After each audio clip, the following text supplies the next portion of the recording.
Perkenalkan, nama saya Muhammad Tadaha. Saya dari SMA N 1 Sungai Loban, Kabupaten Tanah Bumbu, Provinsi Kalimantan Selatan. Di sini saya akan memaparkan mosi yang berjudul "Di negara-negara dengan tingkat korupsi tinggi, seleksi penerimaan mahasiswa baru hanya didasarkan pada indeks integritas sekolah dan indeks kejujuran siswa." Sebelum kita masuk lebih dalam pada mosi ini, saya akan menyampaikan 5 poin penting yang akan saya sampaikan dalam pemaparan ini. Yang pertama ada definisi, yang kedua ada undang-undang yang bersangkutan, yang ketiga terdapat benang merah, dan yang keempat ada latar belakang kami menyetujui mosi kali ini, dan yang kelima adalah kesimpulan yang akan kami berikan. Kita masuk ke dalam definisi. Definisi korupsi adalah penyalahgunaan uang negara. Definisi integritas adalah mutu, sifat, atau keadaan yang menunjukkan kesatuan yang utuh. Definisi indeks yaitu daftar kata atau istilah penting yang terdapat dalam buku cetakan. Kita masuk ke dalam undang-undang yang bersangkutan, yaitu pertama, Undang-Undang Nomor 28 Tahun 1999 tentang penyelenggaraan negara yang bersih dan bebas dari korupsi, kolusi, dan nepotisme. Kedua, Undang-Undang Nomor 20 Tahun 2001 tentang perubahan atas Undang-Undang Nomor 31 Tahun 1999 tentang pemberantasan tindak pidana korupsi. Yang ketiga, saya akan menyampaikan benang merah, yaitu kita hanya akan mengambil ranah di dalam Indonesia, satu negara Indonesia. Latar belakang kami menyetujui mosi kali ini adalah negara Indonesia merupakan salah satu negara dengan tingkat korupsi yang tinggi.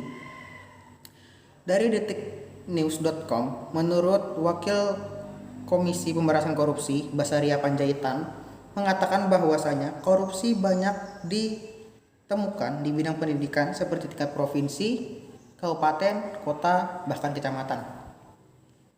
Selain itu, banyak kasus korupsi yang melanda tepatnya di ranah pemerintahan seperti korupsi hambalang, korupsi EKTP, dan korupsi lainnya. Hal ini menunjukkan bahwasanya tingkat kejujuran di dalam negara Indonesia itu sangat rendah karena adanya kasus korupsi.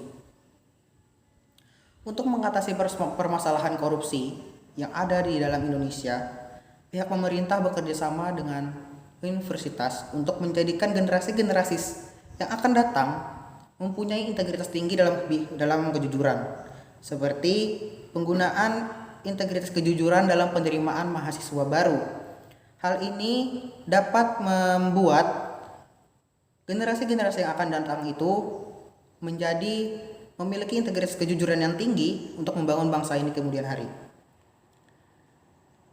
Dengan tujuan membentuk siswa secara dini untuk mengulang atau tidak mengulangi kecurangan atau menambah kejujuran, menurut Kementerian Riset Teknologi dan Pendidikan Tinggi, upaya ini ditujukan agar satuan pendidikan, guru, terutama siswa, diyakini dapat menjunjung tinggi kehormatan dan kejujuran.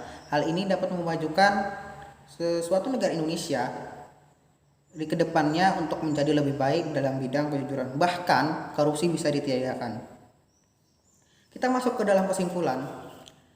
Jadi, kesimpulan dari yang saya paparkan tadi adalah bahwasanya pemerintah yang dibantu oleh pihak perguruan tinggi atau universitas yang ada di Indonesia ingin menjadikan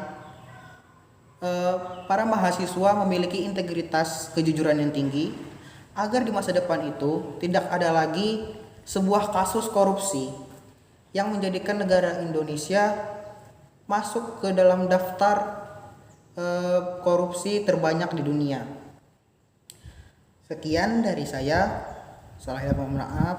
Wassalamualaikum warahmatullahi wabarakatuh.